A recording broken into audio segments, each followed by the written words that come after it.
So Trevor Lawrence getting busy today. The crown jewel of this year's NFL draft, of course. Projected to go #1 to the Jags, taking center stage on his pro day.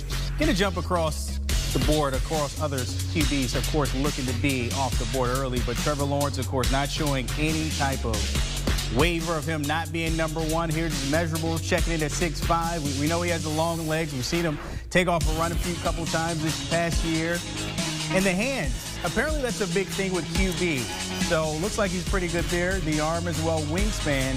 Check it in for the projected #1 overall pick in the 2021 draft. All right, time to bring in the best two-piece with a side of fries here. Ryan Wilson and Danny Kanell checking in. And DK, I'll start with you. I spoke to Ryan earlier today. I don't think it's anything he could have done to better where he is already projected to go. But what did you see from him today? You know, I was really disappointed in the wingspan, 78 and a quarter. I was hoping to see 80. You know, it's just at what point we have to overanalyze the Trevor Lawrence pro day, and being very facetious here.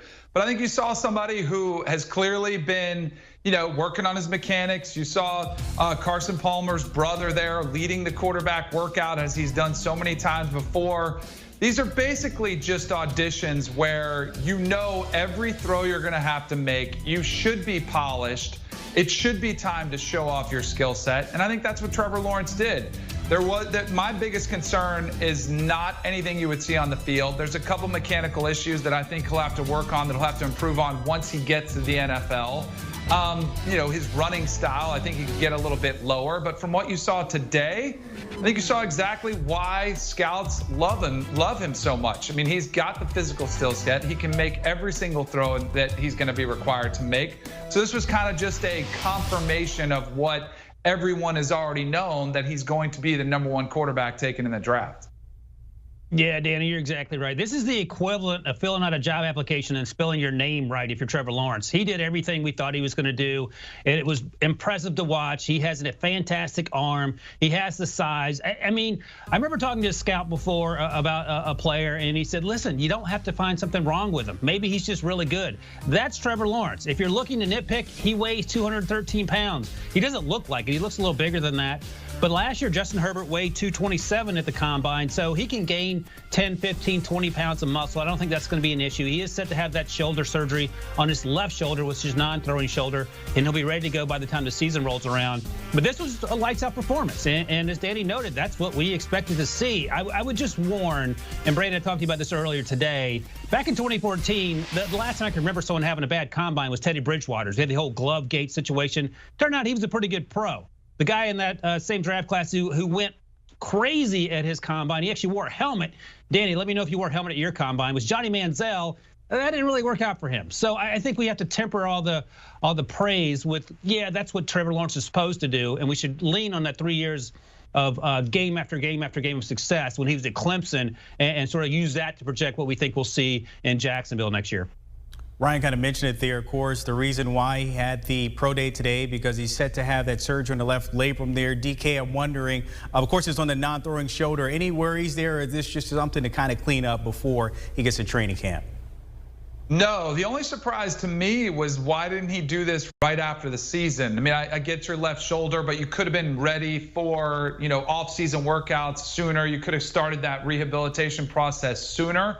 Clearly, I think he wanted to showcase the skill set, but if he would have done this a month ago, again, from what you've heard from Ryan and I mean, he could have gone out there and completed 20% of his passes, and we probably would have been like, well, he's still going to go #1 overall. Like, he's just not going to drop. So I think this was a mere formality. If I was looking at priorities, like what would you prioritize for Trevor Lawrence?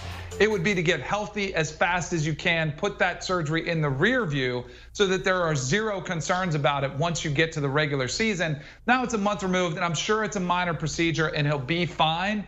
But that was the only thing I was kind of thought it was a little bit kind of peculiar, was why not do the surgery right after the season, delay the process of throwing for the scouts. Even if you can't throw for them, you've shown enough on tape that you can make every throw. So I think this was a mere formality. Yeah, and you could even argue that he didn't even need to have a pro day, because you could talk to folks around the league.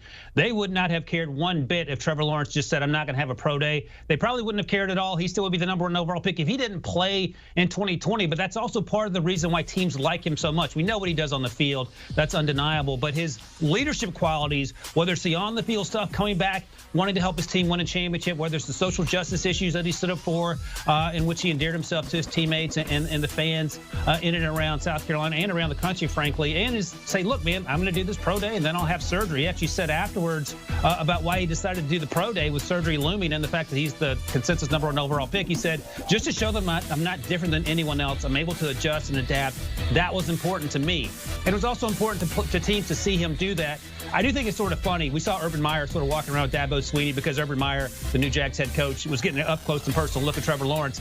I have no idea why any of the other teams were there, unless they were looking at Cornell Powell, perhaps, the wide receiver who caught a lot of passes and will get drafted. But there's no reason for anybody but Urban Meyer to be there to watch Trevor Lawrence, because I can't envision a situation where Trevor Lawrence doesn't end up going first overall to the Jaguars. Yeah, you mentioned it there. Of course, he's been on your #1 in the mock draft, I think, since this whole thing started before the season there. Of course, now the Jags taking over that spot of course, what happened in the regular season. But looking at Trevor Lawrence, Ryan, and you kind of touched on it a little bit there. The guy's a winner, 34-2 as his time in a Tigers uniform. Now he's going to an organization, and the Jags, they haven't seen the playoffs in quite some time. You know, some moving pieces, cap salary there. When you look at him, can he really turn this organization around maybe in year one or down the road at some point? Yep, he sure can. And you mentioned the college record. In high school, he was 52-2. He won 41 straight games. We've heard him talk. We've talked about all the outstanding leadership qualities he has on and off the field. That is incredibly important when you're going to an organization that has been historically a loser. Now, yes, a few years ago, the Jaguars made it to the AFC Championship game, and you could argue they should have won that game. But over the last 5, 6, 7 years, they have not been successful. And that's why they have revamped the coaching staff, revamped the front office, brought in Urban Meyer, done the things that they have done. But I do think Trevor Lawrence is the exact type of person you need in the locker room when you're trying to change that culture. Pete Prisco has talked about it. He said they should be a playoff team next year. And he went so far as to say they should be challenging for a Super Bowl in 2 years. I'm not sure if I'm willing to go that far. But in a division where there's questions at quarterback in Indianapolis, there's questions at quarterback with Deshaun Watson in Houston, there's no reason to think that the Jaguars, with all that cap space and all those draft picks, and if they make a lot of good moves after taking Trevor Lawrence, there's no reason they can't win 8, 9, maybe even 10 games next year. DK, we talk about all the time, rookie QBs coming in year one. They do have some bumps in the road. We saw that with Joe Burrow last year come out of LSU there in Cincinnati. When you look at Trevor Lawrence and the body work he brings along, do you feel the same way as Ryan here that, you know, this shouldn't be a problem in year one and maybe year 2, year 3, he's going to be the guy? I'm still trying to make sure I heard him correctly when he said, I heard 7, 8, and then I think I heard 9 and 10 wins his first year. That is massive expectations. I think those would be the best case scenario. It takes time to turn around an organization. It takes time to implement new schemes, which we're going to be having with Urban Meyer on both sides of the ball, new coordinators, you know, trying to create a culture, a winning culture that, you know, then Ryan's 100% right. You look at the last decade, yes, there have been sprinkled in there a season or two, but for the most time, the Jacksonville Jags have been towards the bottom of the NFL, the bottom of the barrel. I do think this city is ripe for a winner. I do think there will be an expectation and a belief from the players that are on this roster. You get a coach, and I know he hasn't done it in the NFL, but I think he's a motivator, and I think he does bring culture to the team. And I know he's been criticized for some of the hires he's made, both here and in his past, and from the character issues at Florida, where he, you know, signed a lot of guys who had character issues off the field. He loves competition. Urban Meyer does, and that is a great thing. You want people to compete for their job where they have to earn every snap that they see on the field, that they have to earn their position on the 53-man roster. And it's going to be a competitive environment. That's a good thing. You don't want guys to get comfortable. And I think some Jacksonville players, and that's usually what happens, teams in the bottom tier of the NFL get comfortable. They're collecting a paycheck, so that's okay. That will not be acceptable for Urban Meyer. And I think by extension, Trevor Lawrence is somebody who's only lost 2 games his entire experience at Clemson. In high school, he didn't lose many games. The expectation for him is we're going to win. Anything less is unacceptable. And that mindset, I think, will go a long way. But more importantly, is what are they going to put around him? They do need better pieces. They need to bolster up the offensive line. They need to get him a weapon or two to work with on the outside.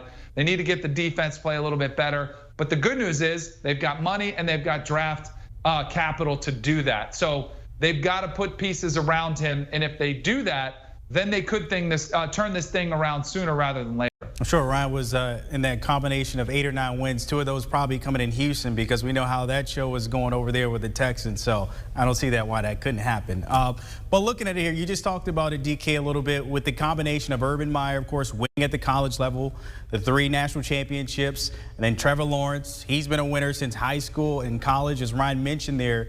What can they do together, not just year one, but also building this organization into a winner here, DK? Well, I mean, obviously you would love to see this pairing last a really long time. You want continuity. You don't want to have turnover on your staff after a year or two, which unfortunately we've seen some young quarterbacks deal with that, and it's usually to the quarterback's detriment. When it's hard enough to learn an NFL playbook and to get acclimated to the mental workload that's going to take place at the next level. Then you throw a curveball and you have to learn a whole new system in year 2. Clearly, you're going to get some runway with Urban Meyer in his first year. There's going to be at least 3 or 4 years for these two to work together, to get to appreciate each other, to get familiar with what you like to do. I'm a little bit concerned about Urban Meyer's offensive philosophy. If you go back and look at the quarterbacks he had the most success with, guys like J.T. Barrett, guys like Tim Tebow at Florida, he liked to run his quarterback a lot.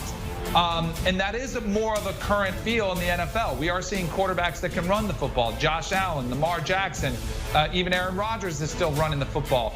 But I do worry that he leans too heavily on the run game at times for the type of physical nature going to see at the NFL. Trevor Lawrence is a good runner, but he's not Lamar Jackson. We're not going to confuse him for that. I don't even think he's as good of a runner as Josh Allen is.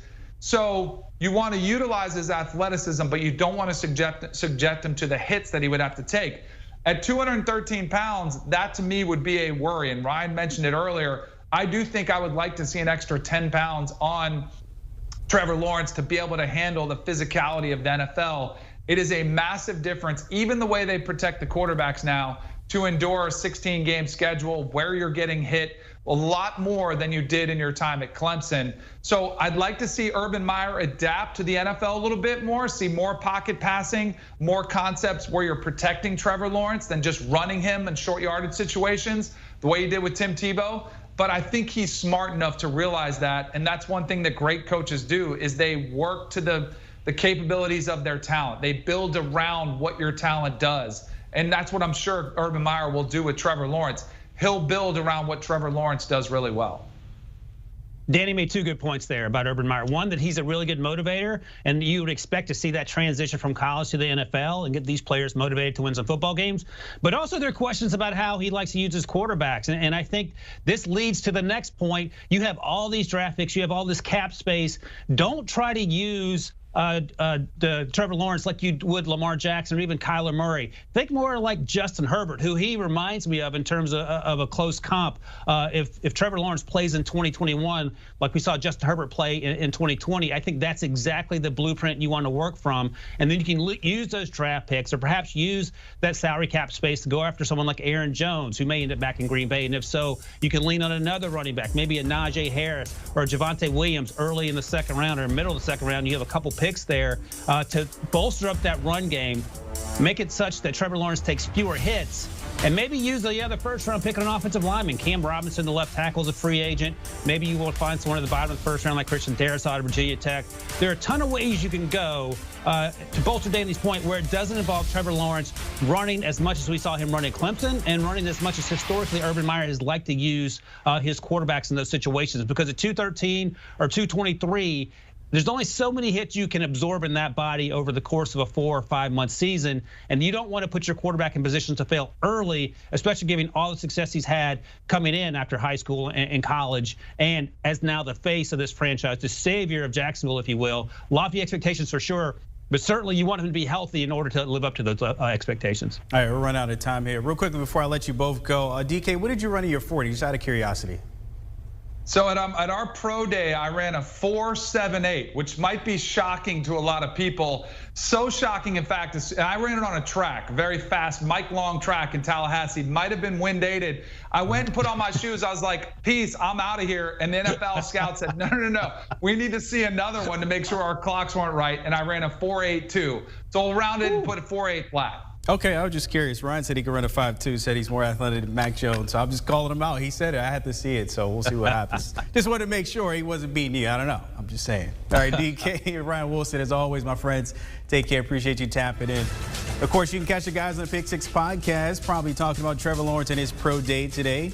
The guys just said it went well. Nothing that would have changed his draft position there, but also maybe the fallout with J.J. Watt leaving from Houston. Download, subscribe, and listen to the Super Friends whenever you can. Do you want a sports network that delivers everything that matters about the game? The highlights, the picks, the instant analysis, no yelling, no fake debates, no politics. Hit the subscribe button and never miss a moment.